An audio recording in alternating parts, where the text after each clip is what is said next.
souhaitez échanger sur le sujet donc, qui nous occupe, qui est la subsidiarité. La subsidiarité, je l'ai dit, je crois dans le titre, un principe humaniste, fondement de toute organisation politique. Et eh bien, vous me direz à la fin de cette conférence si vous êtes convaincu sur ce titre. Alors, la définition de la subsidiarité, c'est un principe d'organisation des communautés et des organisations humaines. Alors le principe se définit comme suit. À l'égard des individus et des groupements inférieurs, toute collectivité veillera à se contenter d'exercer une fonction supplétive, se gardant en conséquence de faire à leur place ce qu'ils sont capables de faire par eux-mêmes. Voilà, c'est vraiment l'idée de la subsidiarité qui est contenue dans cette phrase. Donc l'idée, partout des corps intermédiaires, que sont la famille, l'association, les individus, etc., les villes, les provinces, eh bien, il faut préférer l'intervention directe à celle d'une autorité supérieure. Voilà, donc c'est finalement le principe de subsidiarité, c'est un principe d'organisation politique, on verra qu'il s'exerce dans d'autres domaines, mais une organisation politique qui vise à laisser chaque fois que possible les corps intermédiaires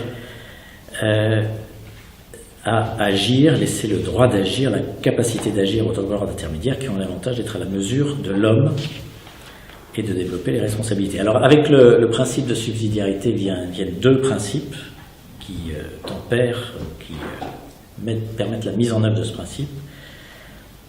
C'est le principe d'insuffisance, donc qui dit que finalement c'est le principe inverse. Une communauté, ce n'est que lorsqu'une décision ne peut être assumée par la communauté de rang inférieur que cette dernière s'en remet à la communauté de rang supérieur.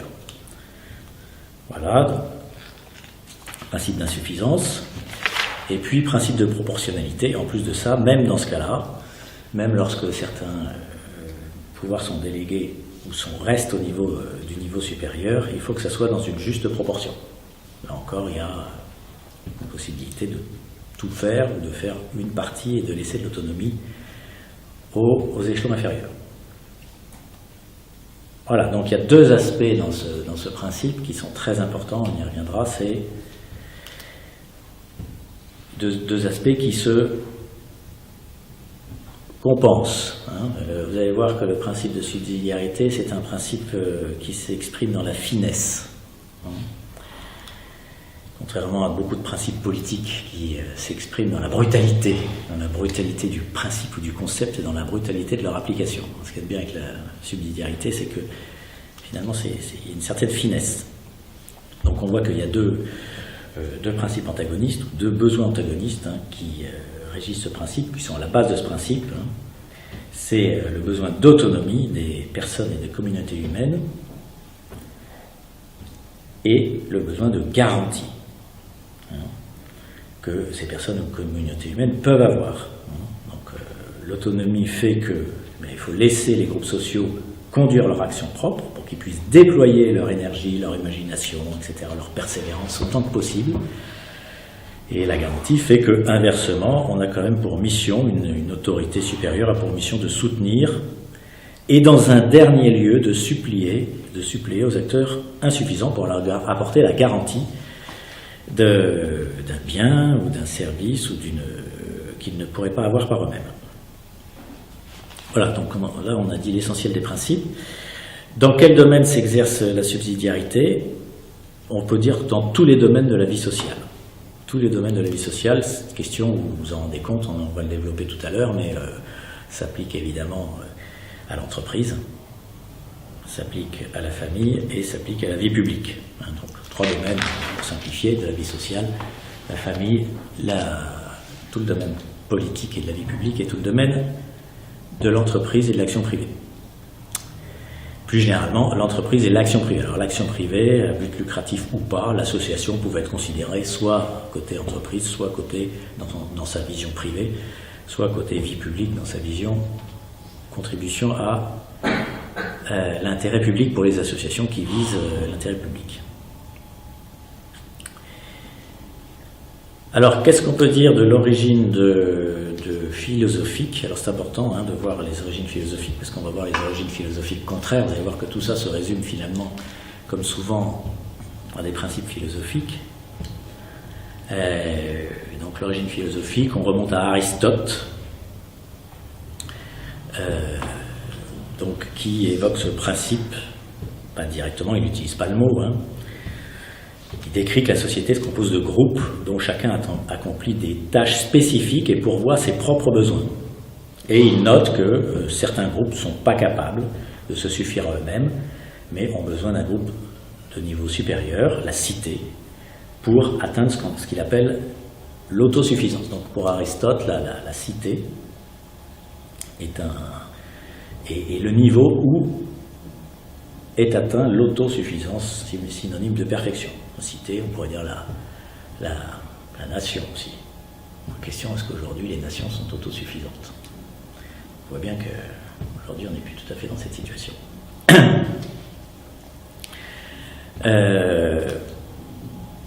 Saint Thomas d'Aquin, même chose. Alors, ce qui va être important avec les trois philosophes que je vais vous citer, c'est qu'ils sont tous des philosophes qui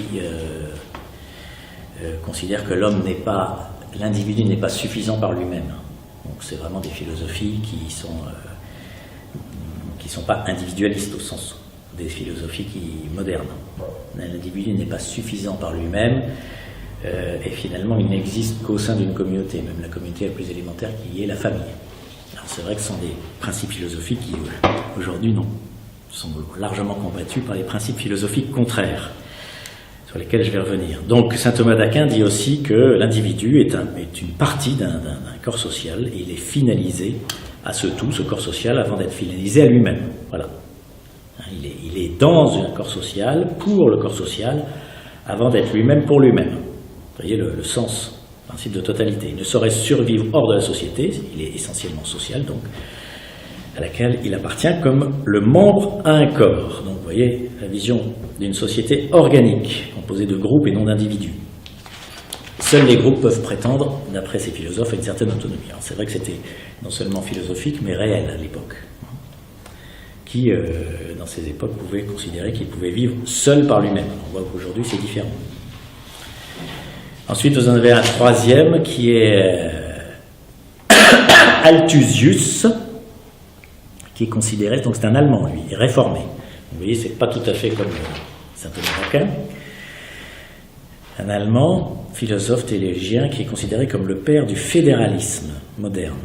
C'est pas tout à fait un hasard, et de la souveraineté populaire.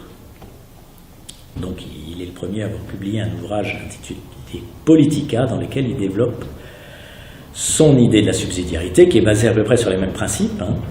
L'homme ne peut mener une existence proprement humaine qu'en appartenant à un groupe. Mais il note que un peuple n'est pas une simple addition d'individus, mais une personne morale, elle-même constituée de groupes, d'associations, de collectivités, etc., qui vivent en symbiose. Voilà, donc Althusius va plus loin. Après, il explique comment il imagine l'organisation de ces sociétés. Il imagine déjà la notion de chef, mais en même temps de consensus qui sont obtenus dans les communautés par rapport à la prise de décision. Donc il commence à aborder la question de la prise de décision qui pour lui doit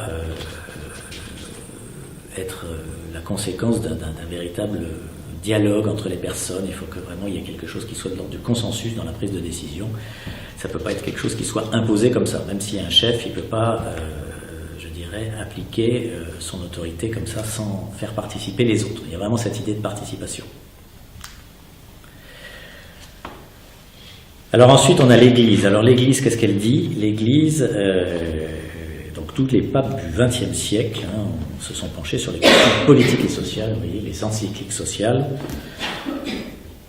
Et le premier d'entre eux étant Léon XIII, avec son encyclique que vous connaissez sans doute, Rerum Novarum, doctrine sociale de l'Église.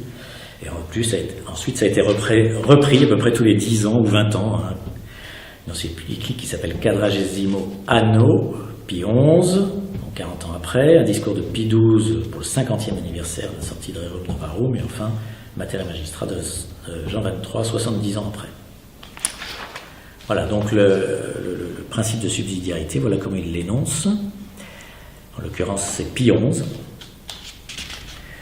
Donc, il dit, on ne saurait changer ni ébranler ce principe si grave de philosophie sociale, de même qu'on ne peut enlever aux particuliers pour les transférer à la communauté les attributions dont ils sont capables de s'acquitter de leur seule initiative. Ainsi, ce serait commettre une injustice et en même temps troubler l'ordre social que de retirer au groupement d'ordre inférieur pour les confier à une collectivité plus vaste les fonctions qu'ils sont en mesure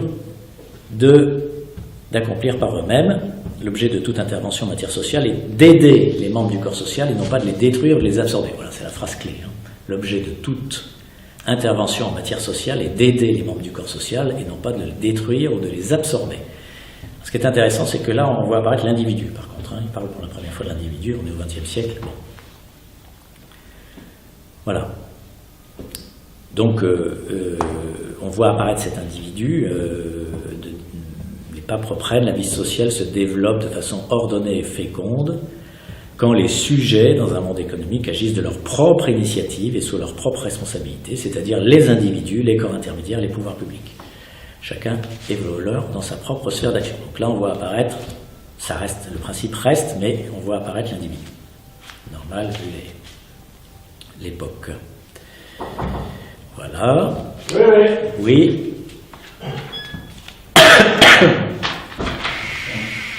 Voilà, donc les papes notent que le propre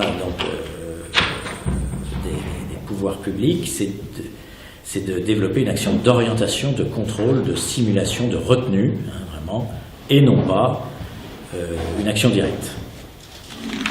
Ça, c'est très important, le rôle qui était déjà cité d'ailleurs dans les philosophies anciennes, que les Romains pratiquaient en disant le prêteur ne ramasse pas les mouches, enfin, c'est quelque chose comme ça, de dire finalement quand on est à un certain niveau, on ne s'occupe pas des choses qui ne sont pas de notre ordre. Donc l'autorité publique, elle est là pour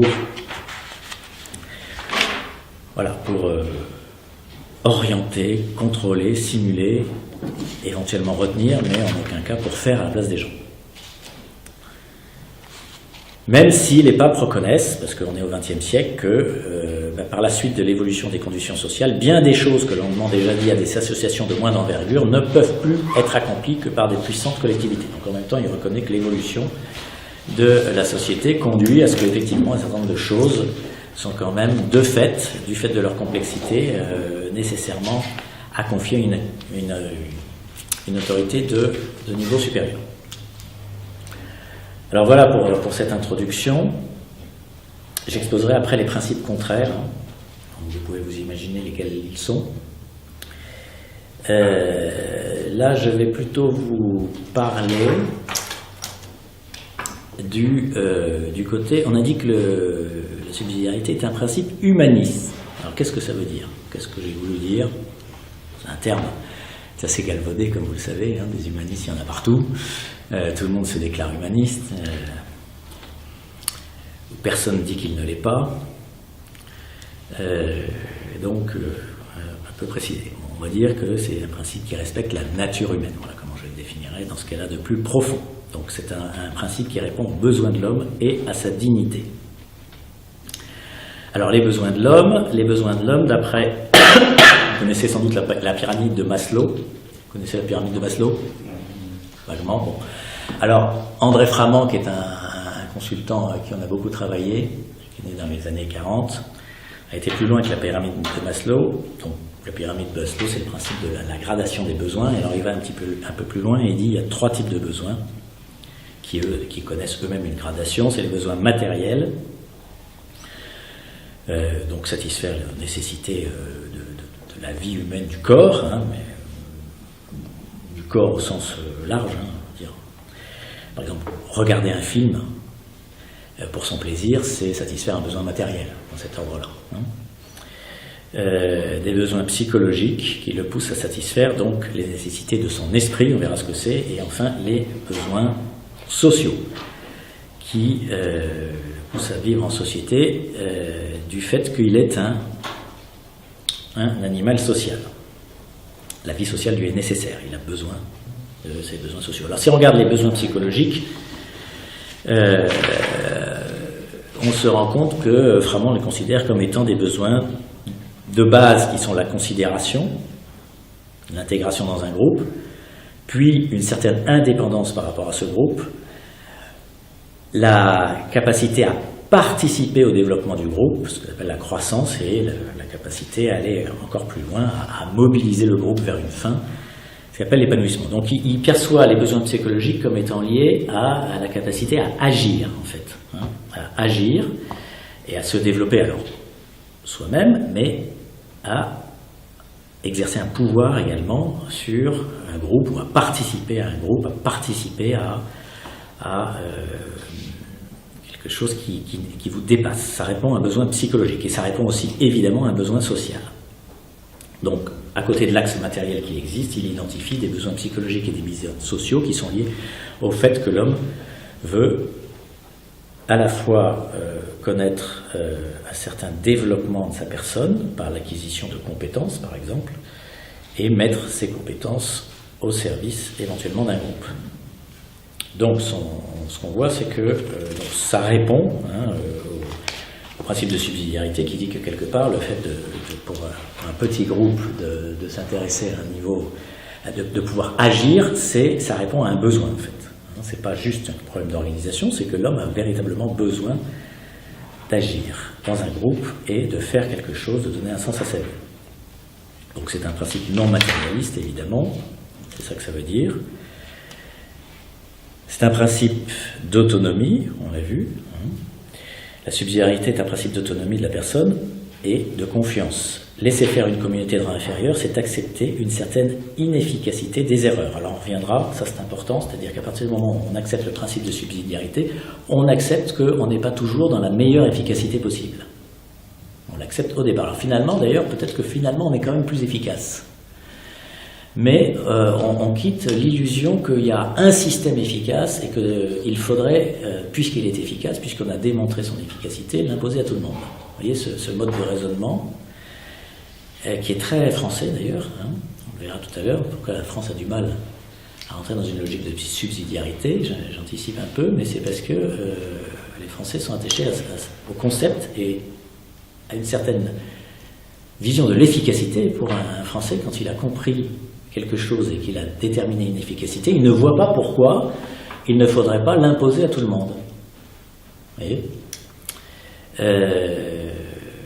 tandis que dans le principe de subsidiarité tel qu'il est pratiqué, notamment dans les sociétés, dans le monde fédéral, on accepte que, peut-être que, pour respecter le principe de subsidiarité, on ne sera pas nécessairement, apparemment au moins, le plus efficace.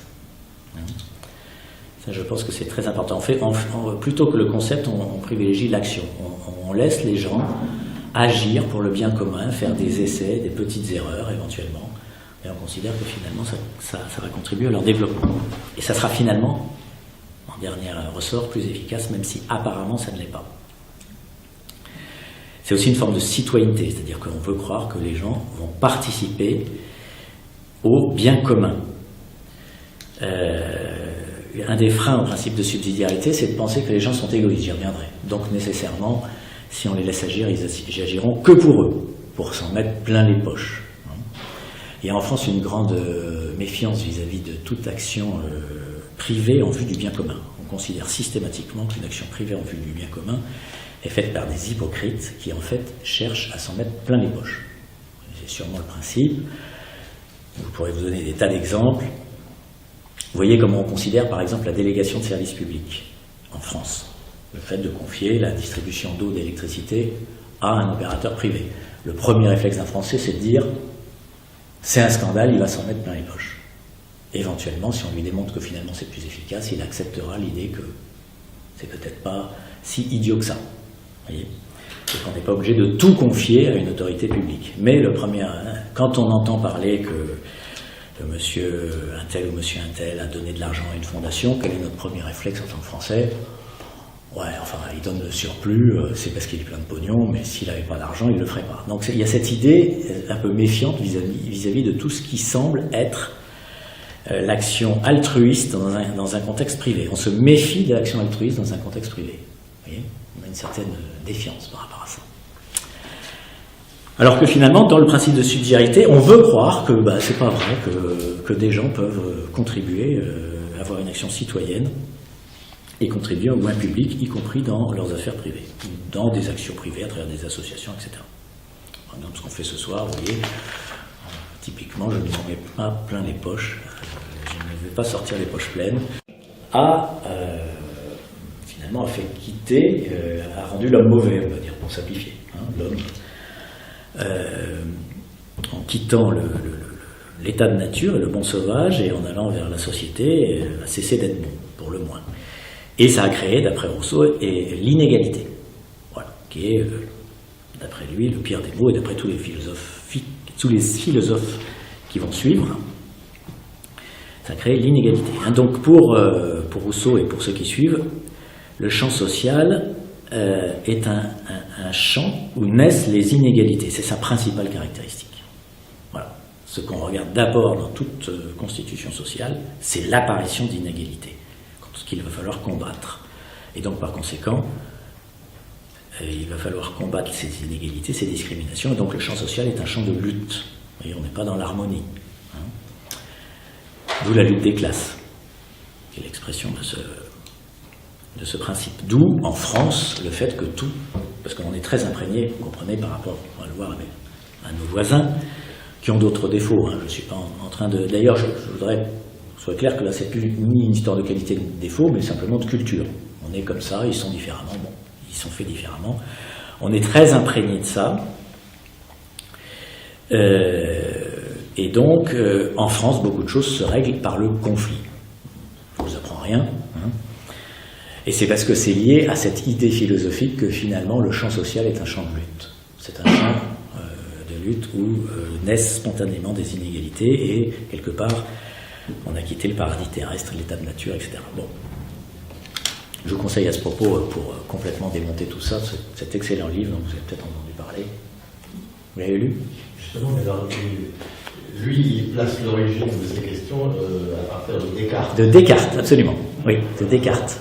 Il le place avant. Je n'ai pas cité Descartes, effectivement, dans cette ère, mais en tous les cas, des philosophes qui surgissent à partir du XVIIe, XVIIIe siècle. Voilà. Alors, donc après, donc par conséquent, voilà ce que dit Rousseau sur la société. Le premier qui, ayant enclos un terrain, s'avisa de dire « ceci est à moi », et trouva des gens assez simples pour le croire, fut le vrai fondateur de la société civile.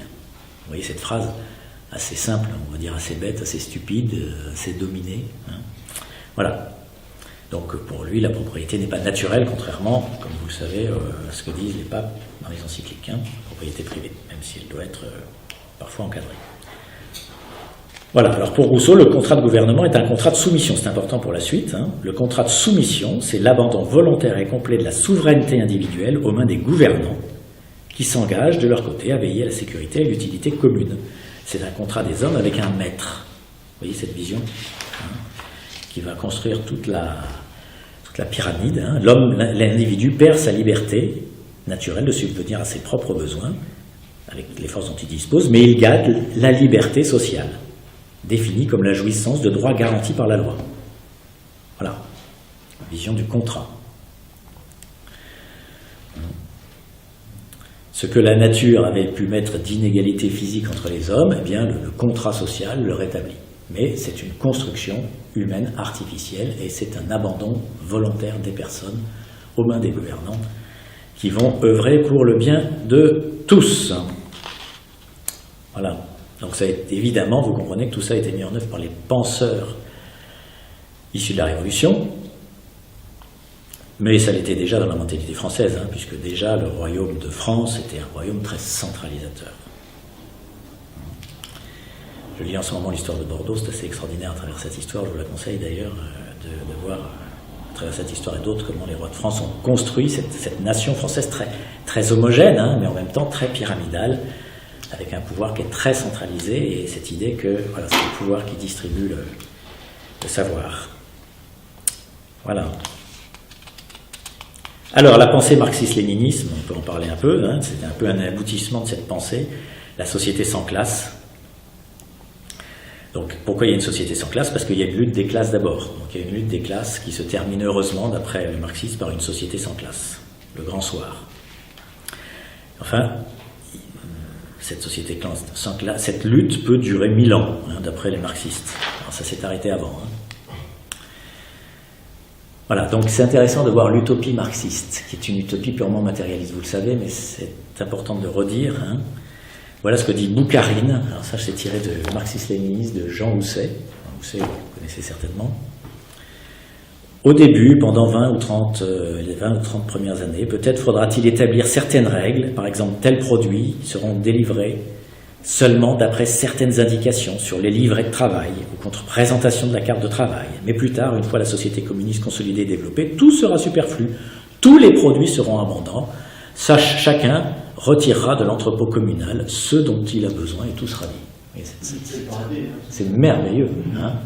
Voilà, donc cette société purement matérialiste, dans laquelle les produits sont produits en abondance, c'est spontanément, et chacun il prend ce qu'il veut. Donc, le problème, c'est que qui définit, comme vous le savez, ce qu'on doit produire, c'est un État centralisé, et donc en l'occurrence, pour ce qui est des vêtements, n'est-ce pas Agnès, vous avez le choix entre un bleu de travail, un bleu de travail et un bleu de travail. Par contre, vous avez plein de bleus de travail dans la société aboutie. Il y en a pour tout le monde. Voilà, et donc ça suppose l'expropriation, l'abolition de l'héritage, la centralisation du crédit, la centralisation des moyens de transport, la centralisation des moyens de production, etc., etc. Donc l'explosion de tous les corps intermédiaires, la suppression de toute autonomie du corps social. Voilà que c'est vraiment l'aboutissement complet de ces philosophies, nocives finalement, nocives on peut le dire aujourd'hui, sans prendre nécessairement gravement position. Voilà, donc ces visions de l'homme qui ne vont pas dans le sens de la subsidiarité sont basées sur deux termes clés, l'égalitarisme et le matérialisme. À l'inverse, la subsidiarité, vous l'avez compris, est un principe de liberté qui donne à l'homme la capacité à choisir des actes bons, c'est basé sur une certaine confiance dans la nature humaine, et à s'orienter au bien commun. Pas seulement au bien commun, évidemment, son intérêt propre, mais aussi au bien commun. Alors, évidemment, plus vous introduisez de la diversité, la subsidiarité introduit de la diversité. Parce qu'à partir du moment, vous l'avez certainement remarqué, où on fait faire la même chose par deux groupes différents, eh bien, ils ne font pas la même chose. Alors, ça, c'est une constance absolue. Et jusqu'à des... moi je vis ça, moi, dans mon métier. Comment dirais-je, vous faites décrire un processus d'une entreprise par deux groupes différents. Alors déjà, dans le groupe, personne n'est d'accord. Pourtant, ils font tous la chose tous les jours. Mais personne n'est d'accord, et vous prenez deux groupes, vous obtenez deux résultats complètement différents. Donc rien que dans la pensée. Bon. Donc dès que vous avez la subsidiarité, vous créez de la diversité dans les réponses apportées aux problèmes. Et donc pour certains, une certaine inégalité. Voilà. Si par exemple vous avez deux professions qui gèrent chacune leur régime de retraite, eh bien évidemment vous aurez des méthodes différentes et à la fin vous aurez peut-être des situations très différentes en termes de retraite. Certains diront c'est une inégalité. Dans le principe de subsidiarité, on dira c'est pas une inégalité en tant que telle. Par contre, si le système produit trop d'inégalités, alors la puissance publique pourra intervenir de manière raisonnée pour compenser à la marge les inégalités qui auraient pu être produites. Et l'état d'esprit différent. Je tiens la montre à peu près. Voilà, donc à la subsidiarité, je me répète, est attachée une certaine façon d'exercer le pouvoir. On a vu que pour Rousseau, Marx, le citoyen abandonne son autonomie de décision. Dans la subsidiarité, on conserve son autonomie de décision. D'une part, et d'autre part, ça correspond à une certaine philosophie de la décision. C'est-à-dire que ça veut dire que quelque part, on privilégie le dialogue et la décision consensuelle à la décision autoritaire. Alors, avec les limites, parce que des fois, la décision consensuelle, ça peut être une décision qui manque de force. Mais l'idée, quand même, de la subsidiarité, c'est de préférer la recherche de consensus dans un groupe plutôt que la décision autoritaire et non motivée par un chef. Voilà.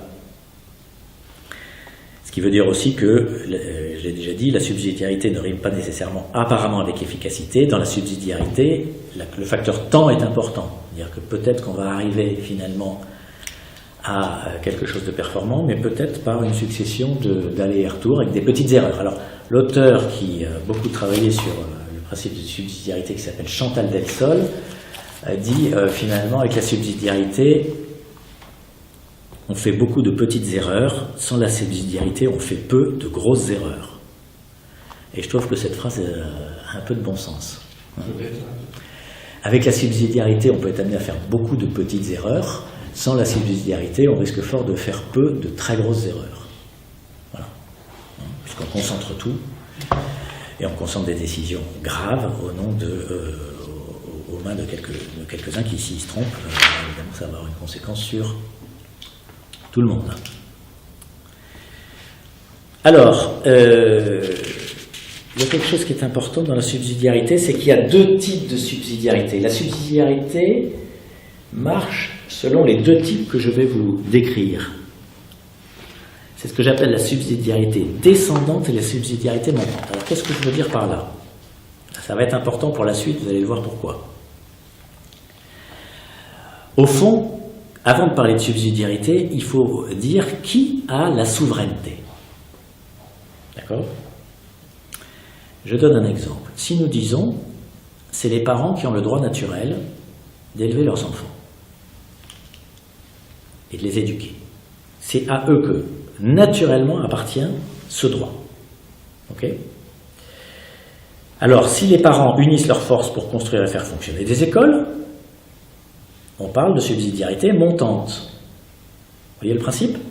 La souveraineté est en bas, et à un moment donné, on se dit, ça serait mieux si on faisait les choses ensemble, et on va mettre en place une instance, nous-mêmes, qui va organiser nos écoles, etc. Subsidiarité montante. Mais, attention, ce n'est pas un... Ça pourrait être un marché de dupes, ça n'en est pas un si on peut faire marche arrière. C'est-à-dire que on garde sa souveraineté, simplement on a dévolu à une instance supérieure l'autorisation de faire la chose tout en pouvant éventuellement faire marche arrière. Vous voyez, on garde sa souveraineté. Bon. Dans le cas contraire, imaginons que je dise à l'inverse que il est faux de dire que les parents ont le droit naturel d'élever leurs enfants et que ce qui est vrai, c'est que les enfants appartiennent et leur éducation appartiennent à l'État. Supposons que je dise ça. Eh bien, ça n'empêcherait pas d'avoir une subsidiarité descendante. On pourrait très bien imaginer une situation dans laquelle l'État, tout en étant persuadé d'avoir le droit naturel de retirer les enfants à leurs parents et de les élever, décide de ne pas le faire parce qu'il considère que les parents sont mieux placés qu'eux-mêmes pour élever les enfants. Vous voyez? Là, je vous choque un peu avec l'exemple, mais c'est pour vous expliquer les deux subsidiarités. On est dans une subsidiarité descendante, c'est-à-dire que la souveraineté elle est détenue par le niveau supérieur et il accepte de déléguer cette souveraineté. Mais il peut faire marche arrière. Il peut faire marche arrière. D'accord? Voilà.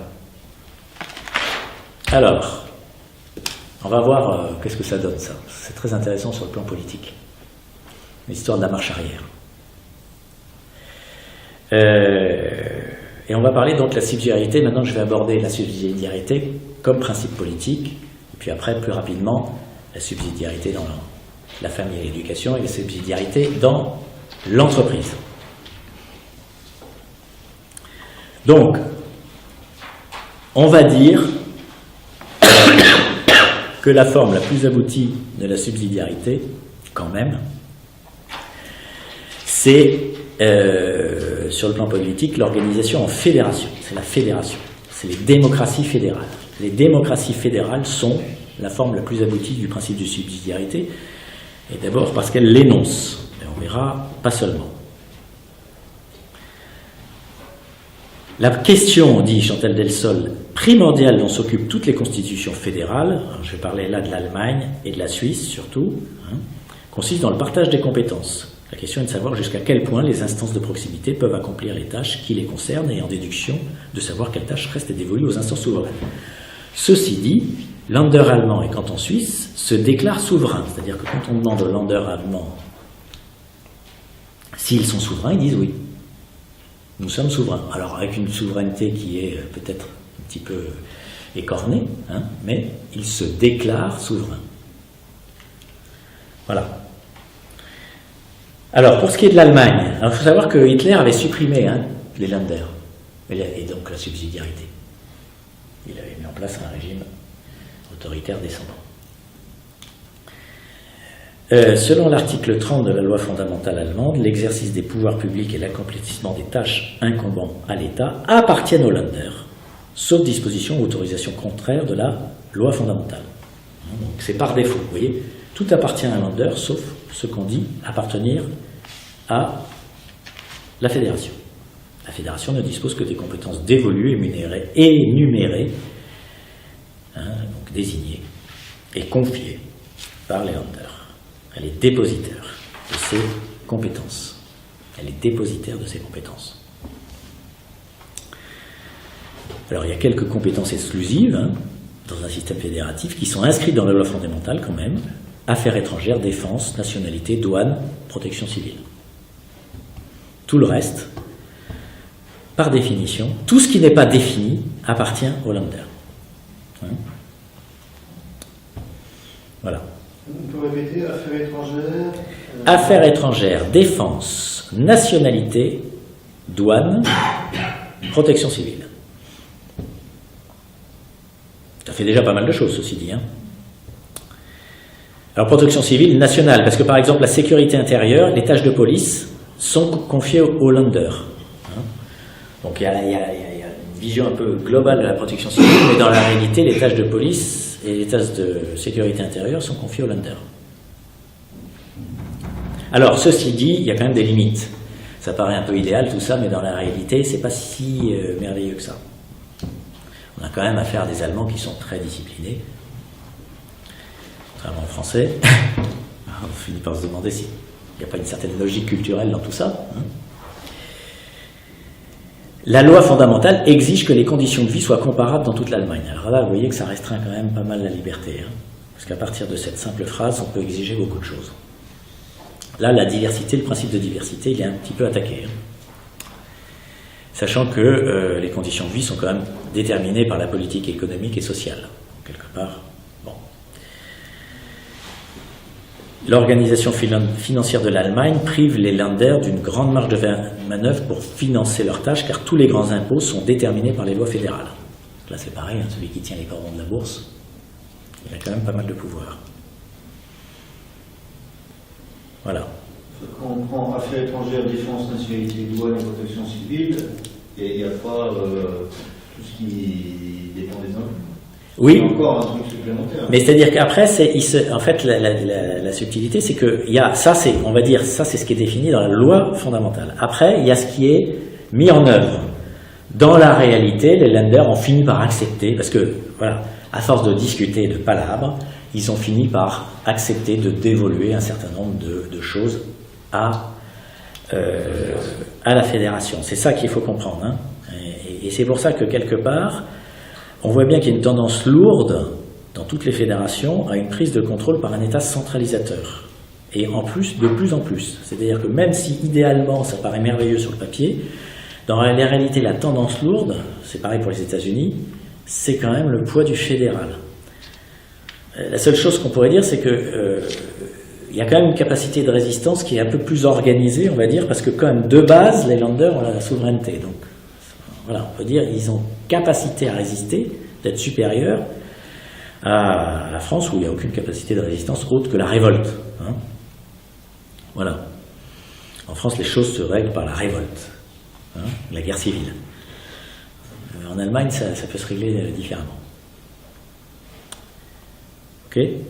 Donc il y a ce qui est décrit, et puis il y a la réalité avec cette tendance lourde, quand même, d'une certaine centralisation, mais dans un contexte où, malgré tout, on reste sur une logique où on va essayer de s'arranger, on va essayer de trouver un consensus. Enfin, c'est ça l'Allemagne, y compris dans les syndicats, partout. On ne va pas nécessairement s'affronter.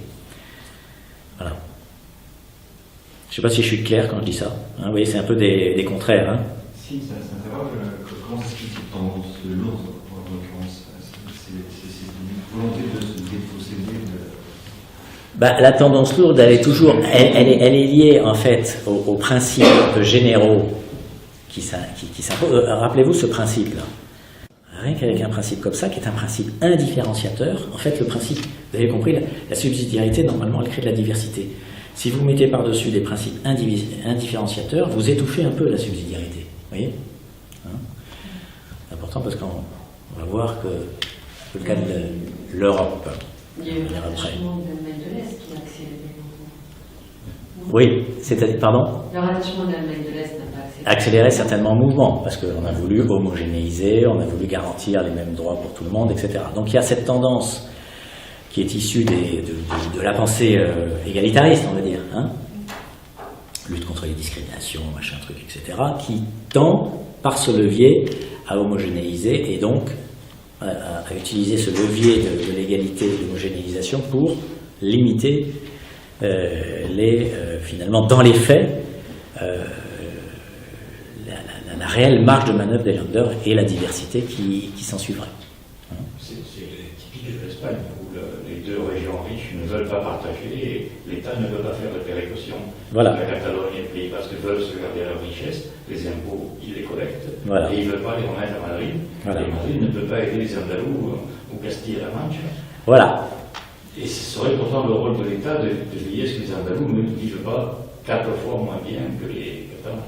On est exactement dans la dialectique du principe de subsidiarité. Voilà. D'un côté, on va dire, non mais attendez, si les gars se gèrent mieux, je vois pas pourquoi ils pourraient pas profiter de leurs sous. Voilà. Et de l'autre côté, on a quand même une vision, surtout nous Français, de dire, il doit y avoir une péréquation, il doit y avoir une aide, il doit y avoir une compensation. À un moment donné, le rôle de la communauté d'ordre supérieur, comme on dit dans les encycliques sociales, c'est bien à un moment donné de contrebalancer ça. Voilà. Mais vous voyez que c'est un équilibre permanent. Où est le point d'équilibre alors à ce moment-là? Ben voilà, le point d'équilibre, il est mobile. Il n'y a pas, nous qui sommes rationnels, on aimerait bien dire le point d'équilibre, il est là, je l'ai trouvé, et maintenant je vais m'organiser de manière rationnelle par rapport à ce point d'équilibre. La réalité, c'est que justement, ce point d'équilibre n'existe pas, ou il est mouvant, il bouge en permanence. Hein. C'est parce que, comme je disais tout à l'heure, la subsidiarité, c'est plus une philosophie de l'action qu'une philosophie du principe. Hein. Voilà. Donc, c'est le compromis entre deux contraires.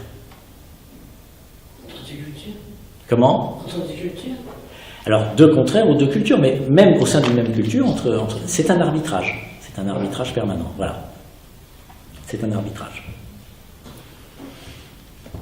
Non, c'est pas le arbitrage en Allemagne. En Allemagne, la subsidiarité est quelque chose de pas installé culturellement, ni en Espagne apparemment.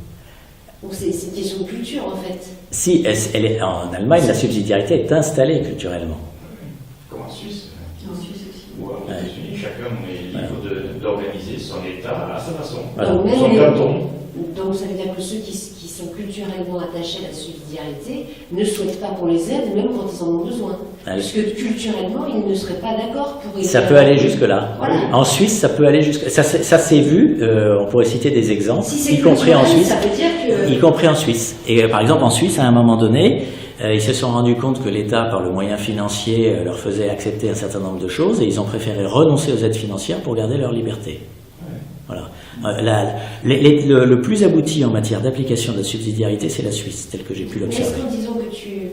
en disant que c'est pour garder leur liberté, tu n'es pas en train de calquer quelque chose qui doit avoir une raison? C'est pas forcément pour garder sa liberté, c'est parce que c'est culturel.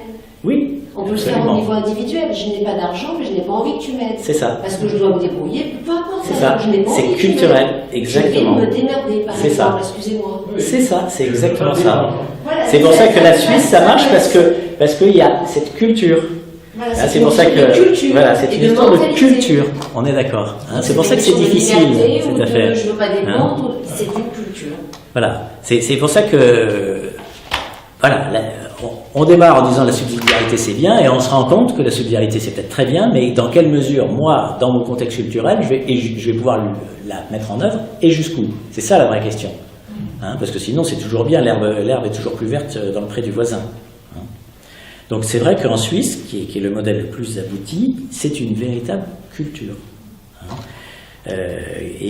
Effectivement, le poids de l'État fédéral en Suisse reste très limité, plus limité qu'en Allemagne.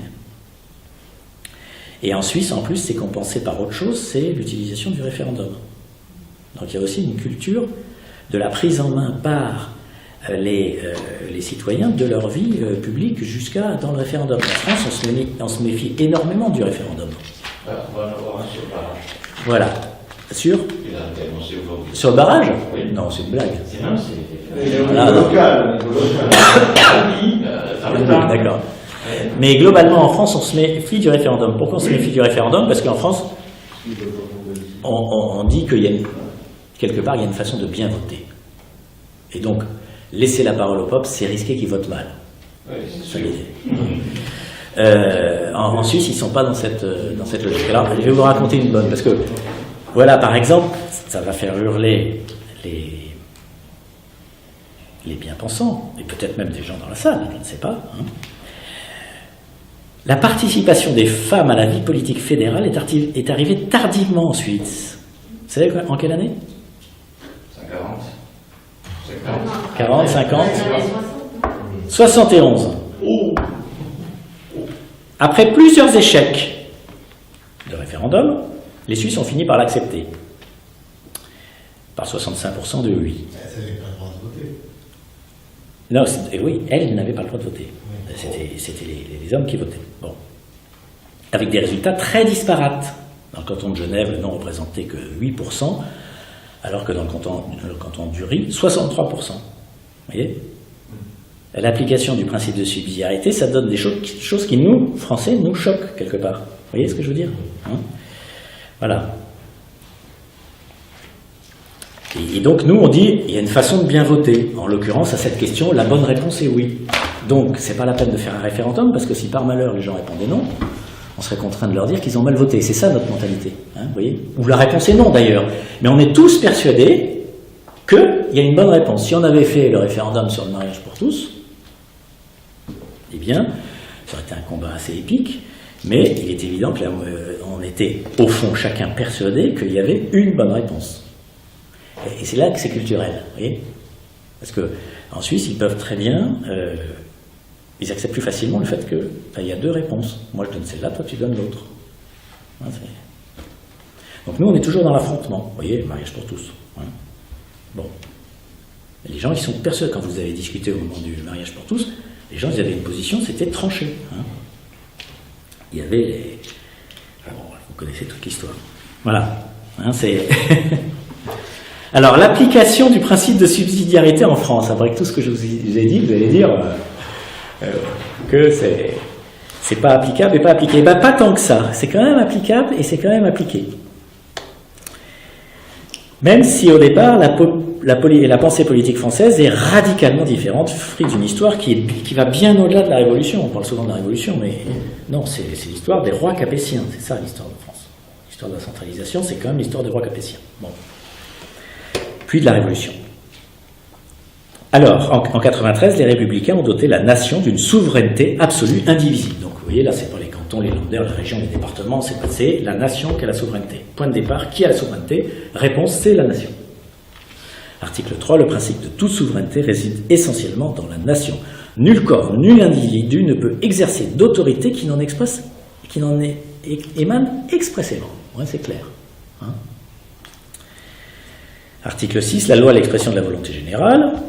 Bon, tous les citoyens ont le droit de concourir personnellement ou par le représentant à sa formation. C'est-à-dire que finalement, cette souveraineté qui est la nation, elle est le résultat de la loi, qui elle-même est quand même le résultat du vote, à travers, soit personnellement, soit à travers le représentant. Elle doit être la même pour tous, soit qu'elle protège, soit qu'elle punisse. Hein? Voilà ce qui fonde vraiment notre culture en France. Voilà, donc cette pensée est très vivace et a un certain nombre d'avantages, on le verra, mais aussi d'inconvénients.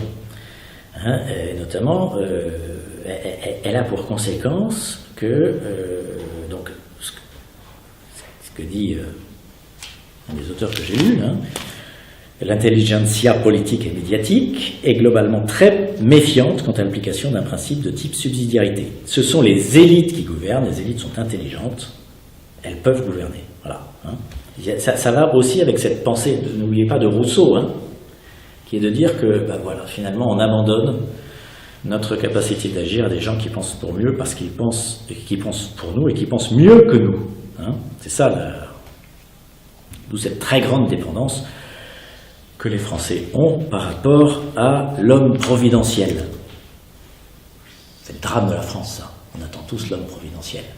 Évidemment, comme au cours des 50 dernières années, ça a été de mal en pire, on finit par se dire, mais est-ce que l'homme providentiel existe? Et dans les dîners en ville, on se dit, mais qui? Voilà la question, qui? Voilà, on est dans cette logique. Mais qui va surgir? On attend cet homme providentiel qui va nous sauver. Voilà, on attend le sauveur en France. Hein, on attend le sauveur. Voilà. Alors, donc on est un peuple culturellement très unitaire. Nous sommes très attachés au principe d'égalité, tous, hein, autant qu'on est. Hein. C'est la devise. Eh oui. Tous pareils. Voilà, exactement. Les pauvres, c'est peut-être Tous pareils. Enfin, on imaginerait mal qu'il puisse exister des différences fortes entre régions, entre départements, sur le plan de la loi et des mœurs. Enfin, on citait ta réaction par rapport à l'Espagne. Tu vois. Nous avons une approche conceptuelle et non pas pragmatique de la réalité. Pour nous, il existe un bon système, une bonne solution. Par conséquent, au moment où on l'a trouvé, il est absurde de ne pas l'appliquer. Le problème, c'est qu'on n'est pas toujours d'accord entre nous sur ce qu'est le bon système. Donc on s'écharpe joyeusement, y compris dans la guerre civile, qui est une spécialité française, pour que soit déterminé une bonne fois pour toutes le bon système. Les guerres de religion, c'est ça. Hein. Et toutes les guerres civiles qui ont suivi ensuite, les guerres de religion, qui les ont précédées, d'ailleurs. Voilà. Et enfin, dans la Déclaration de l'homme et du citoyen, les seuls droits qui sont cités sont des droits individuels. Donc les corps intermédiaires, ça n'existe pas. Voilà. Alors cependant, au cours des 30 dernières années, il y a eu quand même un processus de décentralisation. C'est la subsidiarité à la française. La décentralisation. Vous avez entendu parler, on en parle en ce moment. Au moins partielle de certaines compétences dans les domaines de la gestion des infrastructures, de l'aide sociale, y compris l'aide économique, un peu moins, hein, c'est plus récent, vers les régions, par exemple la construction et la gestion des lycées, ou vers les départements, la construction et la gestion des collèges, etc., la gestion du revenu minimum qui se trouve être curieusement affecté aux départements, les routes départementales, etc. Alors ça a commencé avec les lois Defferre qui ont créé les régions, et sont continués avec les lois Raffarin qui ont posé le principe de l'autonomie des universités. Vous en avez entendu parler, c'est un grand pas en avant dans la logique française, l'autonomie des universités, qui a été mise en œuvre à partir de 2007 et qui commence à être effective. Voilà, donc il y a eu cette volonté quand même de commencer à rentrer dans une logique où, malgré tout, on dévolue, mais vous voyez que ça part du haut vers le bas, c'est exactement le mouvement contraire des Länder allemands, hein. On dévolue un certain nombre de compétences à des collectivités de rang inférieur. Et il y a tout un discours sur le fait qu'il faut aller plus loin, etc. Vous connaissez ce discours. Bon, très bon discours auquel tout le monde peut adhérer. Cependant,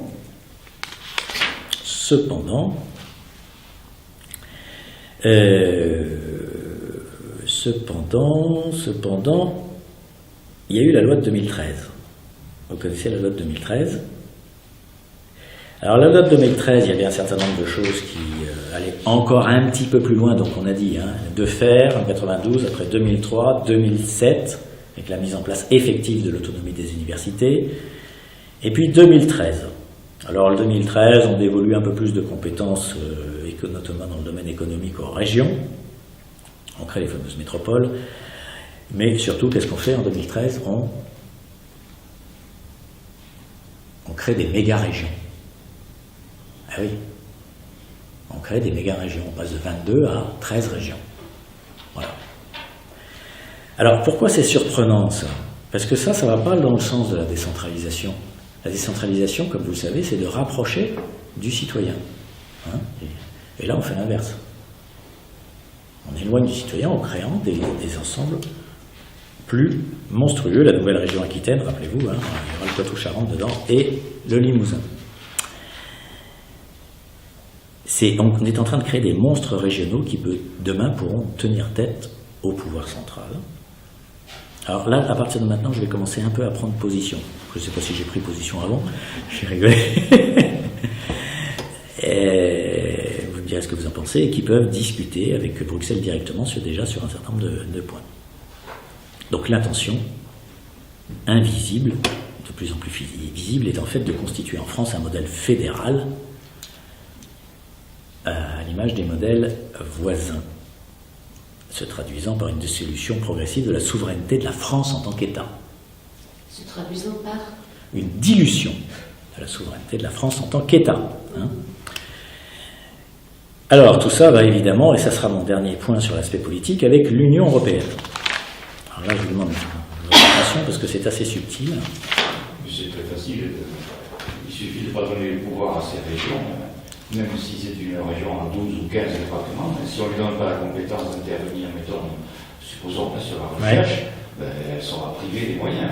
Ouais. Moi, je pense que les régions ne risquent pas de prendre le pouvoir contre l'État, même si on leur dit qu'ils peuvent avoir un bureau à Bruxelles, ce qu'ils font d'ailleurs, ou un bureau à Shanghai. Alors, je vais essayer de te démontrer le contraire, mais c'est parce que ça se passe. Voilà. Voilà, c'est ça.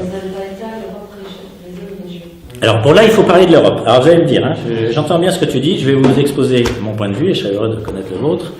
Donc, quid du principe de subsidiarité dans l'Union européenne? Comment? Alors, c'est un principe sinon fondateur, parce qu'il n'est pas arrivé tout au début, il est arrivé en fait dans le traité d'Amsterdam, puis le traité de Maastricht, et puis surtout dans le traité de Lisbonne. En tous les cas, il est inscrit en dur dans le droit européen. Il est consacré par l'article 5 du traité sur l'Union européenne, le dernier en vigueur. Il figure aux côtés des deux autres principes, les principes d'attribution et de proportionnalité. Voilà. Proportionnalité, vous vous rappelez, hein, on dévolue, chacun doit faire proche du terrain, et si finalement on est obligé de concentrer un certain nombre de choses, il faut le faire avec une certaine proportionnalité. Hein, c'est-à-dire, on n'est pas nécessairement obligé du coup de passer d'un extrême à l'autre, c'est-à-dire de tout centraliser. Bon. Le principe d'attribution, j'y reviendrai. Le traité de Lisbonne a instauré même plusieurs mécanismes de contrôle afin de vérifier la bonne application de la subsidiarité. Il y a un protocole qui définit la mise en œuvre du principe de subsidiarité. Donc ça paraît très rassurant. Hein. Alors, où est-ce que le bas blesse? Alors, on est obligé de constater dans la vie quotidienne que ce principe de subsidiarité ne semble pas s'appliquer, mais que c'est au contraire l'inverse qu'on observe. C'est plutôt la concentration des pouvoirs et des décisions sur des sujets de plus en plus étendus au niveau européen. Pourquoi? Alors en fait, ce principe de subsidiarité, je dirais que c'est un peu un cache-misère. Hein, il est là, il est beau, mais finalement, dans la réalité, son contrôle est mis en œuvre de manière assez inefficace. Et puis, il y a surtout une série de dispositions, d'habitudes, qui font que ce principe reste seulement un principe. Pourquoi? Les États ont progressivement dévolu à l'Union européenne des compétences. Et il n'y a pas de mécanisme de marche arrière. Voilà. Quand c'est dévolu, c'est dévolu. C'est extrêmement compliqué de revenir en arrière. Ça supposerait un vote, et puis ça provoquerait des troubles, et puis quel État va revenir en arrière, quel État... Parce qu'en général, en Europe, c'est un peu tout ou rien. C'est-à-dire, quand on dévolue, c'est tout le monde qui dévolue. Vous voyez? C'est pas, il y en a un qui dévolue et l'autre ne dévolue pas. C'est tout le monde qui dévolue. Donc, pour dédévoluer, c'est quasiment impossible. La vérité, c'est qu'il n'existe pas de mécanisme de marche arrière. Donc, chaque fois qu'on dévolue, c'est un peu à cliquer. Hein. Une fois que la compétence est dévolue, la législation européenne s'impose aux États membres. Autre problème. Vous voyez? Et puis, il faut aussi regarder, c'est comme l'Allemagne, il y a des principes fondateurs. Et ces principes fondateurs, ils impriment, ils sont là pour imprimer toute l'action politique. Et ils sont assez forts. Et assez contradictoires. C'est ça qu'elle dit un des principes fondateurs de l'Union européenne, c'est qu'il y a, c'est un peu comme dans le Coran, il y a tout et son contraire. J'espère que je ne vous choque pas en disant ça. Donc il y a toute une série de titres sur la dignité, la liberté, etc., l'égalité. Et il y a dans l'égalité, il y a un article qui s'appelle non-discrimination. Vous allez me dire que c'est très bien sur le plan. Est interdite toute discrimination fondée sur le sexe, la race, la couleur, les origines ethniques et sociales, les caractéristiques génétiques. Et dans cette formulation, il y a désormais, alors je ne rentre pas dans le détail de la formulation, une frontière mobile dont les États ont perdu la maîtrise. Qui ne voit dans la rédaction de l'extrait cité du texte de Maastricht l'abandon incontrôlé des compétences? Qui peut faire mine d'ignorer qu'il n'y a pas de retour en arrière dans ce domaine et que ce qui est lâché n'est pas récupérable d'aucune manière? Si la seule source légitime du pouvoir est l'État-nation, la mobilité de la ligne de répartition des compétences nationales et internationales sans processus précis pour en gérer les déplacements est inacceptable. Il y a là, à n'en point douter, du fédéralisme pour le dire. Monde diplomatique 2002. Vous voyez, comme quoi, on ne peut pas dire qu'on n'était pas averti. Hein. Et que c'est pas dans les écrits de Marine Le Pen qu'on a trouvé ça. Accessoirement. Bien, ok? Voilà. Ce qui est dit, comme on dit. Voilà. Alors, vous me laissez encore combien de temps? Parce que j'avance pas là.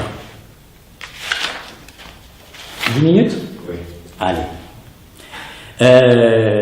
Application du principe dans la famille. C'est intéressant, vous allez voir pourquoi. Le but de la morale laïque est de permettre à chaque élève de s'émanciper. Il faut être capable de l'arracher à tous les déterminismes familial, ethnique, social, intellectuel. Vous savez qui c'est qui a dit ça? Non, là c'est Payon. Enfin, voilà. Alors donc. C'est terrible le mot déterminisme. Oui, c'est terrible. Déterminisme. Les parents avaient condamné leurs enfants. C'est affreux. Hein. Ah, le mot déterminisme, c'est affreux. Alors où se trouve la souveraineté? C'est là la question qu'il faut poser. Et donc l'Église, en l'occurrence, a une position, vous le savez, inverse. Les parents sont les premiers responsables de l'éducation de leurs enfants. Il s'agit là d'un droit naturel, antérieur à n'importe quel droit de la société civile et de l'État, et donc inviolable par quelque puissance que ce soit. Hein? C'est fort, hein? C'est pas tout à fait la même chose. Hein? Vous voyez que là encore, il y a eu un antagonisme philosophique extrêmement important. On est sur des positions philosophiques extrêmement tranchées. Voilà, ni l'État ni la société civile ne sauraient donc se substituer aux familles dans l'éducation des enfants, dit Pie XI. Le droit et le devoir d'éducation sont pour les parents quelque chose d'essentiel, de par leur lien avec la transmission de la vie, quelque chose d'irremplaçable qui ne peut être totalement délégué à d'autres ni usurpé par d'autres. Il en résulte que l'école ne peut assurer sa mission éducatrice qu'en respectant les convictions philosophiques, morales et religieuses des parents. La société, plus précisément l'État, ont la grave obligation en ce qui concerne leur relation avec la famille de s'en tenir au principe de subsidiarité, il le cite en l'occurrence. Ok? Voilà. Mais la subsidiarité est montante en l'occurrence. Hein. Voilà. Alors je pourrais vous lire la suite, mais vous avez compris cet antagonisme très fort entre les deux positions. Voilà. Alors aujourd'hui, où est-ce qu'on en est? On voit bien que la subsidiarité, ça devrait se traduire par quoi? Par le choix des principes éducatifs, par les parents. Alors on n'est pas toujours d'ailleurs, on est parfois un peu ambigu là-dessus.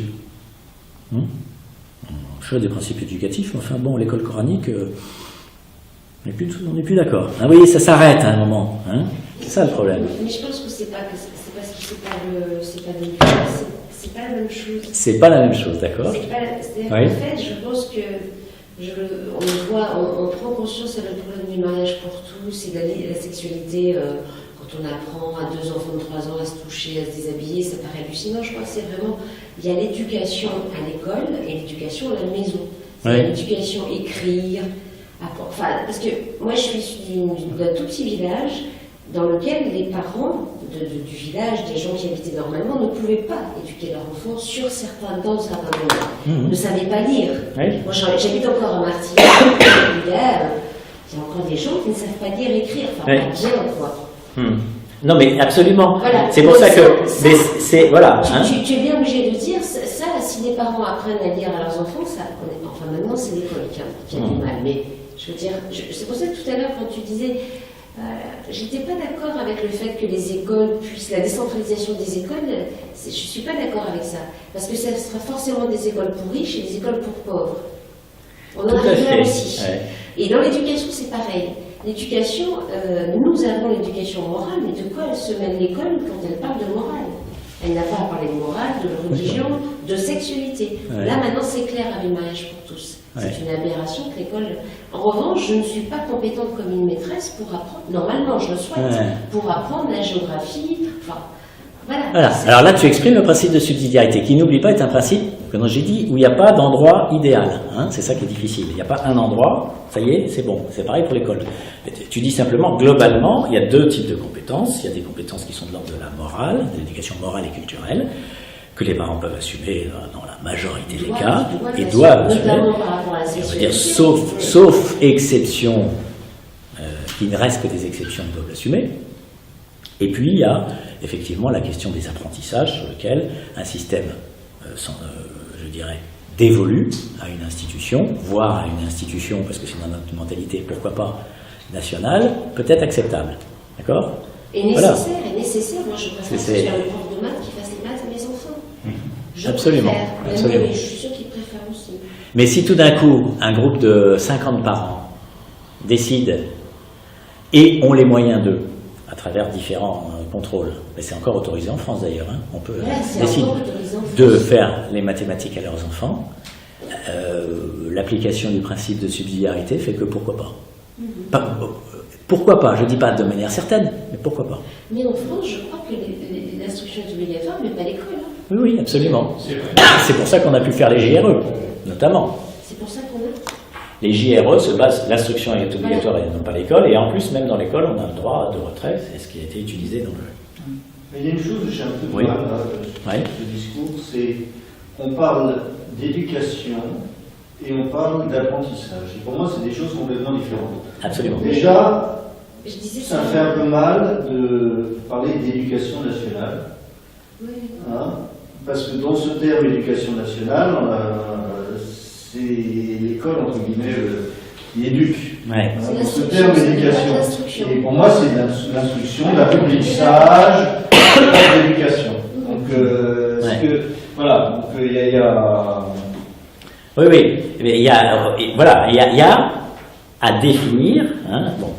Mais aujourd'hui, on fait face à un danger qui est non seulement celui-là, qui existait déjà, mais un danger supérieur, qui est une sorte de menace d'aller plus loin. On voit avec ce que dit Vincent Payon, c'est très d'aller au-delà de l'instruction, d'aller au-delà de l'éducation, d'aller carrément au niveau des mœurs, quoi, hein, de quasiment retirer aux parents C'est une tout question. droit de transmettre, tout droit de transmettre. Mais c'est une question qui ne se posait pas il y a 20 ans. Oui, oui. Il Tout à fait. était hors de question il y a 20 ans qu'on parle de sexualité ou de morale à l'école. C'était, Ah, il y avait quand il me même- semble. Le instituteur, il avait toujours une devise. Quand j'étais petit, moi je me souviens avoir vu des instituteurs inscrits en haut du tableau noir avec une craie, comme ça, aujourd'hui, le respect des anciens, ou la morale, quoi, la règle morale. Ouais. Morale, mais on n'est plus là-dedans.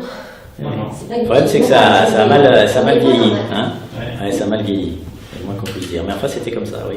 Ouais. Ouais. Et c'était accepté. Le problème, c'est la marche arrière. On revient à la question de la marche arrière. À partir du moment où... C'est pour ça que c'est d'abord philosophique. Si on dit les enfants appartiennent à leurs parents, tout système, même très efficace, s'il commence à dériver, il faut qu'il y ait une possibilité de marche arrière. Et on voit bien que c'est très difficile. Si on dit les parents appartiennent à la nation, c'est je vous donnerai ce que je voudrais bien vous donner, et contentez-vous-en, point terminé. À la limite, tout ce que je vous donne de droit, c'est le droit d'habitation, quoi, hein, de leur mettre un toit, de les nourrir. Et puis tout le reste, je m'en occupe. Vous voyez? Mais en fait, je me demande si on n'y est pas déjà. Parce que quand on se Ah, rend si. compte avec l'âge, enfin, même on se rend compte que l'histoire a été écrite par les vainqueurs, et qu'il y a plein de gens qui ont envie de la réécrire, cette histoire qui l'a réécrite, mais on ne leur donne pas la parole dans les écoles. Donc déjà, cette désappropriation d'une certaine vérité, enfin, en tout cas, on a fait de nous des enfants des droits de l'homme, alors qu'il y a d'autres façons d'envisager la société. Absolument. C'est pour Donc, ça de que... toute façon, Voilà. On est très marqué par nos cultures, nos croyances, et on ne se rend pas compte à quel point ça nous imbibe. Hein. Et donc, il y a pour sortir de là, il faut, si j'ose dire, et au moins tempérer les choses, pas nécessairement changer de système, on ne va pas changer de culture, mais on peut au moins tempérer les choses, et il faut avoir compris un certain nombre de principes philosophiques qui sont à la base, et qui vont nous permettre de construire un système dans lequel les choses seront un peu plus tempérées. Voilà. Je ne sais pas si je réponds bien à la problématique, mais c'est ça, c'est autour de ça. J'aimerais bien qu'on en débatte. D'ailleurs, je vais quasiment finir parce que j'avais un chapitre sur l'entreprise, je ne sais pas si vous intéresse, le taylorisme, le capitalisme, ça vous intéresse? Il faudrait qu'on ait un débat sur ce sujet-là, parce que celui-là, il est d'actualité maintenant. D'accord.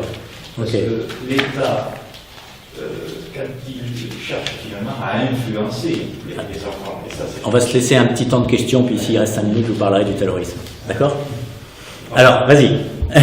Par exemple, il est normal que chaque enfant, collégien par exemple, pour prendre cette strate d'âge-là, commence à se faire sa propre connaissance et son esprit critique. Un enfant entre 12 et 15 ans, il commence déjà à pouvoir dire mais ça ne m'intéresse pas, oui, je n'ai pas envie qu'on m'impose quelque chose.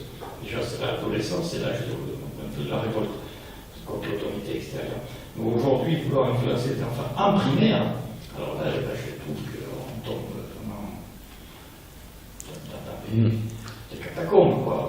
On veut à 3-4 ans montrer à un enfant comment il doit penser. Et ça, c'est quelque chose qui me sidère. Parce que la subsidiarité, ce serait dire non, que l'État est la responsabilité des futurs médecins, des futurs ingénieurs, etc. Normal. Mais qu'il cherche par tous les moyens à former, et même peut-être à déformer l'esprit de tout petit. Quand on parle qu'en maternelle, à 3-4 ans, on leur dit la différence entre un garçon et une fille, c'est ça ou c'est pas ça, et le fameux déterminisme, quoi.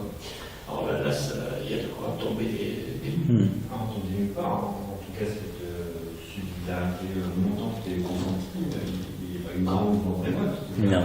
Voilà, c'est assez curieux, mais... Il n'y a pas eu de grand mouvement de révolte, oui. Ouais. Oui, on est bien conditionné quand même. Hein. Moi, j'en ai parlé à une personne qui est consultante, Ouais. qui m'a dit non, c'est une rumeur. Hein. De quoi? Ah oui, c'est ça. Les ABCD de l'égalité. Oui, c'est ça. Donc, si tu veux, Les gens ont envie de le croire. Hein. Ouais. Ils n'ont pas voulu croire. Bon, moi, j'ai arrêté. Toi, tu passes pour. Tu vois ce que je veux dire? J'ai arrêté d'expliquer que je pensais que c'était pas une rumeur. Ouais. Donc, le gouvernement, enfin, je ne sais pas qui directement, enfin, je dis le gouvernement, ceux qui ont voulu imposer ça à l'école, en même temps, on dit que c'était pas vrai. Il y avait, je ne sais plus combien d'écoles qui étaient choisies comme test, ils ont refusé de donner la liste. Hein, vous savez ça. 10 académies. Il y avait 255 écoles, je crois. Ils ont refusé de donner la liste, donc ils n'étaient pas clairs. Donc ils ont joué sur ça aussi, je pense. Enfin, voilà, Oui. c'est pas clair comme ça. Mais c'est parce qu'il y a quelque chose qui est tacite. On est tellement culturellement habitué à fonctionner comme ça, c'est-à-dire que on se bat, on s'écharpe, etc. Mais à un moment donné, finalement, il y a une force qui l'emporte. Je crois qu'aujourd'hui, non. On est en train de... Ils existent, mais ils ne jouent pas leur rôle.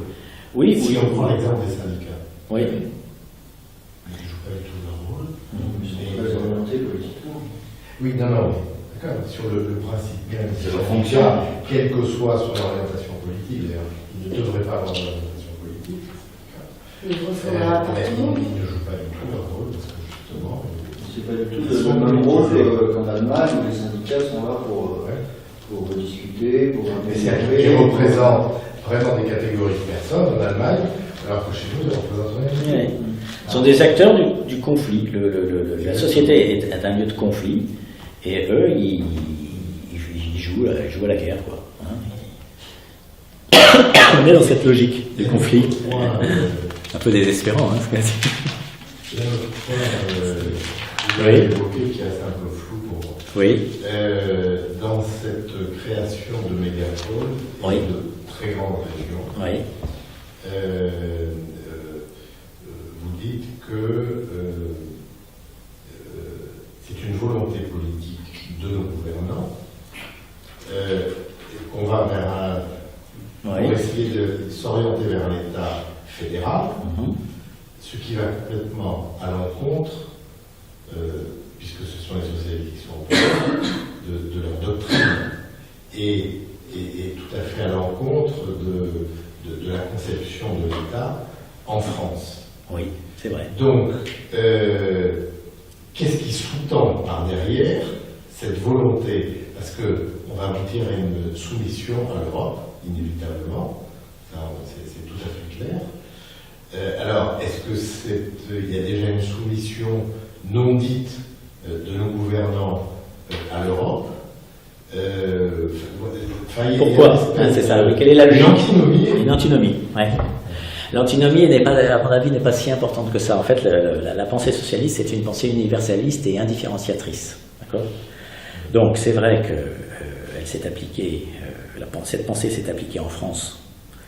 Toi, tu sais, elle est plus ancienne que ça, hein, mais après la Révolution, pour faire la nation française moderne, hein, avec tous ses inconvénients, mais aussi ses avantages, quelque part, hein, la grande unité, on reste une nation qui est très, très, très unitaire sur le plan culturel, sur le plan des droits, etc. Il y a aussi des aspects positifs, c'est pas que négatif. Hein.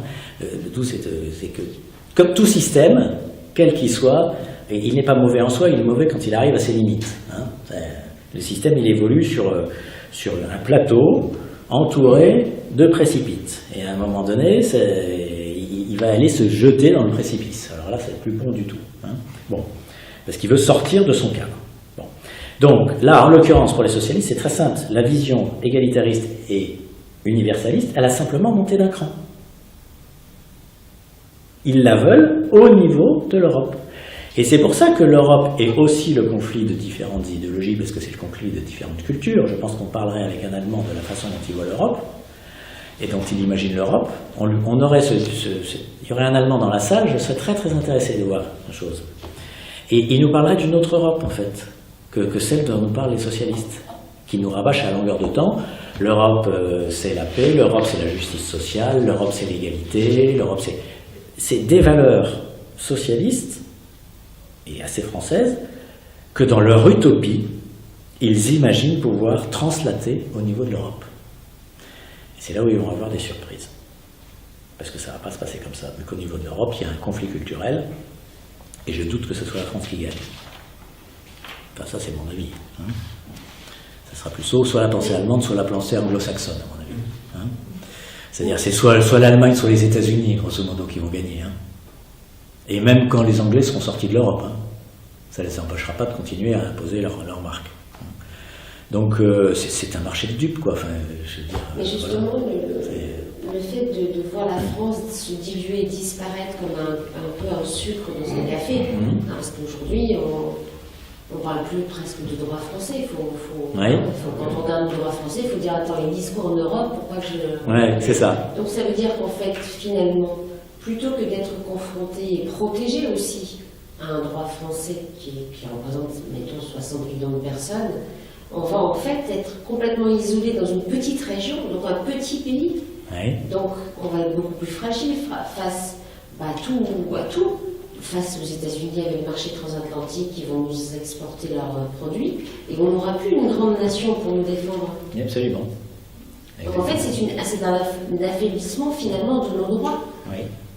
Bien que dans un premier temps, on s'est dit ouais, l'Europe nous permet de. Oui. Mais penser le propre des êtres humains et de beaucoup de politiques et beaucoup de socialistes, je pense, pas seulement, hein, c'est l'utopie. C'est ça le drame. Je vous rappelez ce que je vous ai raconté là sur l'utopie marxiste vantée par Boukharine, hein, les entrepôts qui regorgent de denrées, la société sans classe. Enfin, ben ouais, mais ils l'ont fait. Hein. Ils ont essayé de le faire. Ils ont tué des millions de gens pour le faire même. Hein. On tuerait pour perdre ses illusions. Voilà. C'est Mais ça. en même temps, c'est pour ça qu'on laisse faire aussi. C'est que, par exemple, par rapport à l'école, Ouais. moi ça me chagrine. De voir qu'on laisse faire, oui. Ouais. Non, mais l'école non égalitaire, ça me chagrine. Voilà, j'ai envie que, quels que soient les revenus des gens, ils aient le même. Et c'était ça le rêve. Ouais. C'était un rêve que moi j'ai vu enfant, hein, on est de la même génération, on a vu ça. On a vu les Alors, enfants s'élever grâce à l'école et Ouais. Peut-être pas devenir des superpuissants parce que l'environnement, mais au moins avoir un métier convenable alors que les parents. C'est vrai, on l'a vu. Oui, j'ai échappé au déterminisme. Ouais. Mais en fait, c'est très bien expliqué dans ce bouquin. Hein. C'est-à-dire qu'à force de vouloir échapper au déterminisme, on finit par créer un nouveau déterminisme, hein, c'est-à-dire un déterminisme incontrôlé. Ce qu'elle dit Harry, c'est qu'à force de ne pas vouloir transmettre, parce que pour échapper au déterminisme, c'est l'idée de Rousseau, il ne faut pas transmettre. On commence avec Descartes, ça se continue avec Rousseau. C'est vrai aussi. Oui, vrai. mais à force de ne pas transmettre, le résultat, c'est que comme à force d'organiser un système dans lequel on ne transmet pas, on organise un système utopique dans lequel on ne transmet pas. Mais à la fin, qu'est-ce qui se passe? On n'apprend plus rien à l'école puisqu'on ne transmet plus rien. Oui, d'accord. Et les seuls qui s'en sortent, c'est les fils de riches.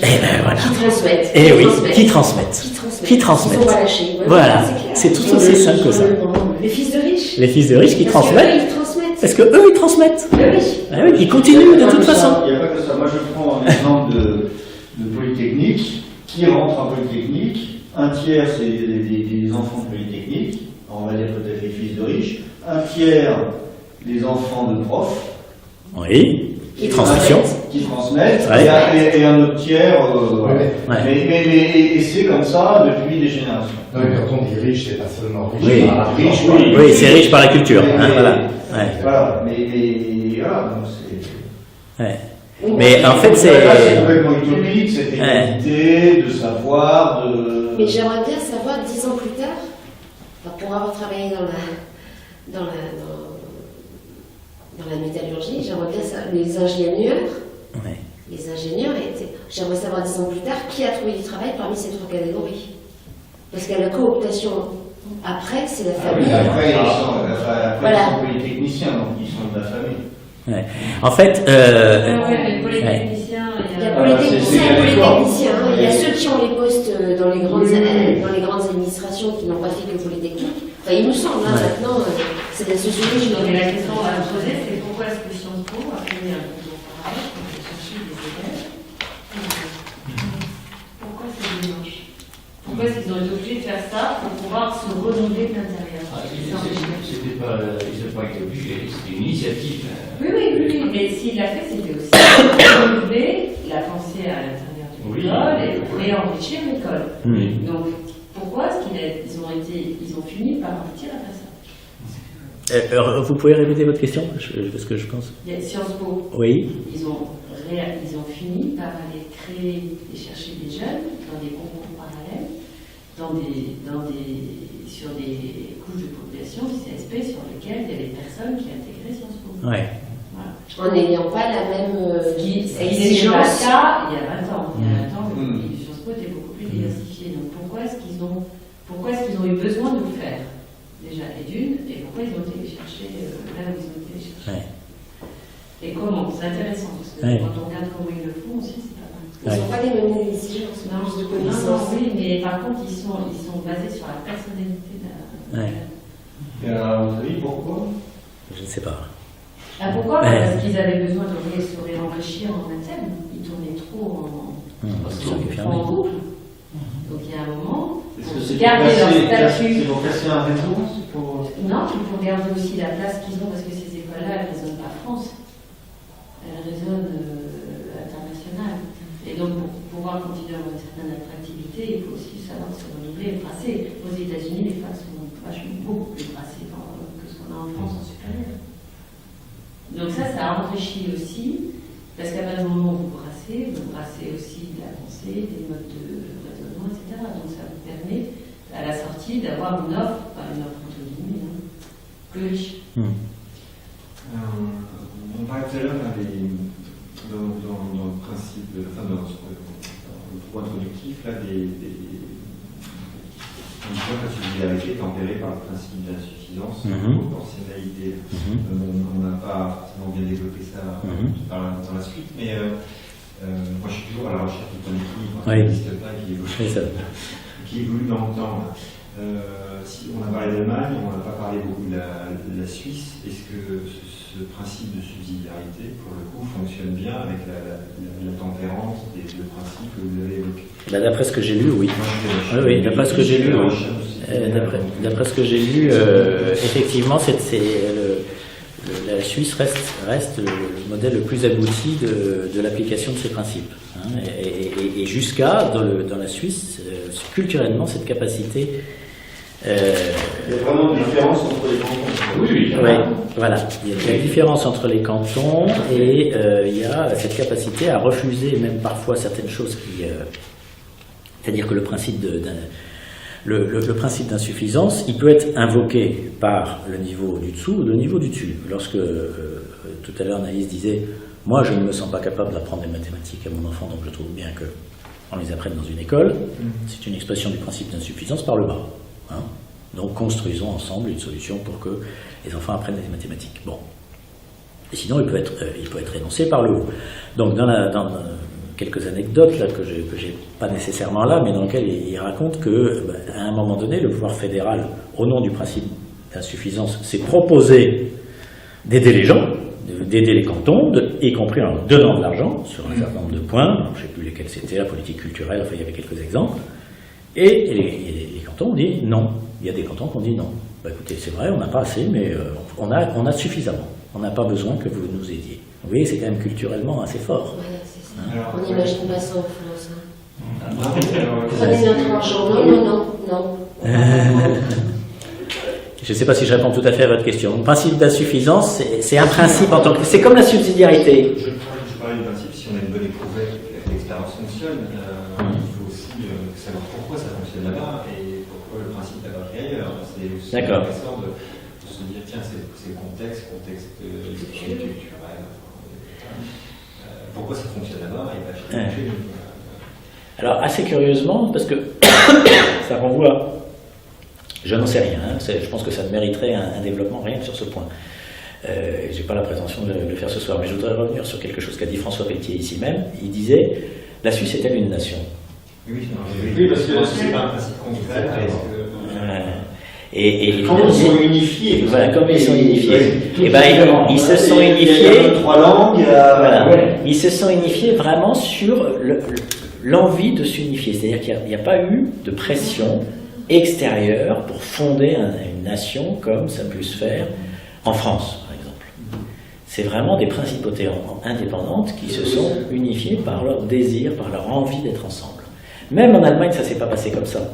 À un moment donné, il y a eu Guillaume II, il y a eu un certain nombre qui ont unifié un peu de force, on va dire. C'était le principe de subsidiarité montante, voilà, historique. Voilà. Il n'y a jamais eu de création de force d'un État. Alors je crois qu'il y a eu, à un moment donné, imposé par Napoléon, et ça a duré le temps de Napoléon. Ils s'en sont débarrassés dès que Napoléon... Qui en Suisse. Oui. Ah bon. Ouais. C'est-à-dire qu'à un moment donné, il a imposé ce système-là. Donc voilà, c'est quand même très culturel, hein. C'est là où on voit la force de la culture, quand même. Hein. Et notre culture nous est différente. Alors c'est pour ça que l'application du principe de subsidiarité en France, elle doit tenir compte de cette culture. Voilà. Mais on est assez opposé à la délégation avec les communautés de communes, n'arrivent pas à s'imposer, enfin, si je peux dire, aux communes. Les communes ne veulent pas leur déléguer, même les ordures ménagères. Les communes veulent garder leur cantonnier, garder ce qu'elles faisaient, ce qu'elles savaient faire. Leur version champêtre. Et là, on va le voir avec Bordeaux Métropole, j'ai très peur qu'il y ait un gros conflit, puisqu'on va y passer le 1er janvier, c'est dans un mois, même pas. Bordeaux, j'étais ce matin à la Cube, j'ai un ami là, qui me disait, on ne sait pas comment ça va marcher, parce que Bordeaux Métropole va récupérer toutes les compétences et la subsidiarité disparaît, donc l'État va tout lui confier, le département va perdre ses compétences sur le territoire métropolitain, sur les 28 communes, toutes les compétences. Va avoir tous les pouvoirs, compétences générales totales, sociales, santé, route, tout. Donc c'est une vraie révolution et on se demande, et le département n'est pas d'accord. Le conseil départemental n'apprécie pas, parce que bien sûr, sur les 28 communes, il n'aura plus les compétences.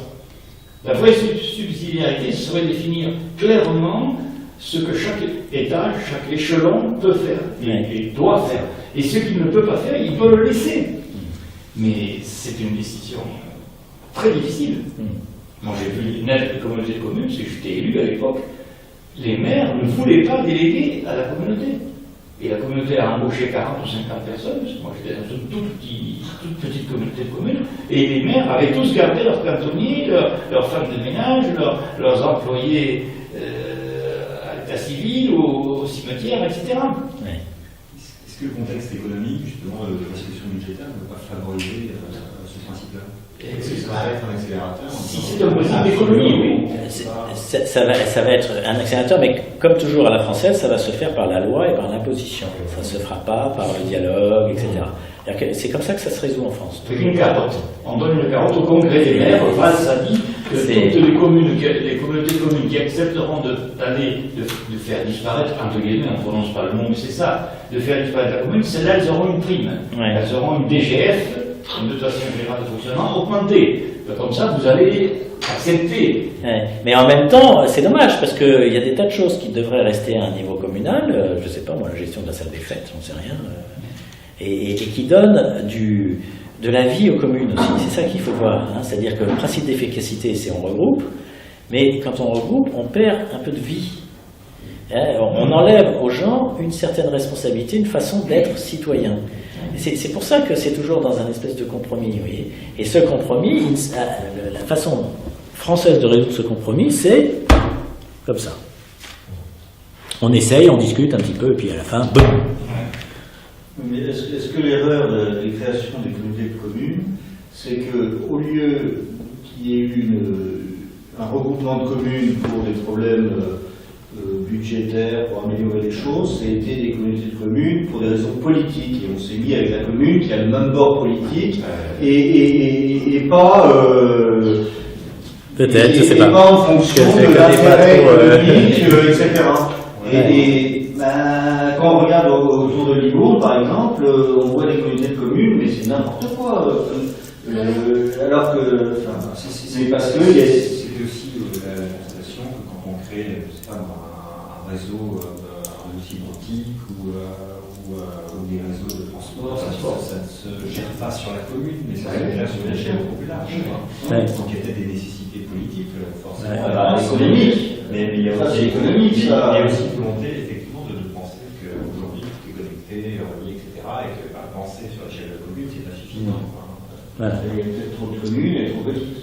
Et en fait, si vous voulez, il y a des choses. L'idée de la subsidiarité, c'est de dire, mais s'il y a des choses qui peuvent rester au niveau de la commune, laissons-le.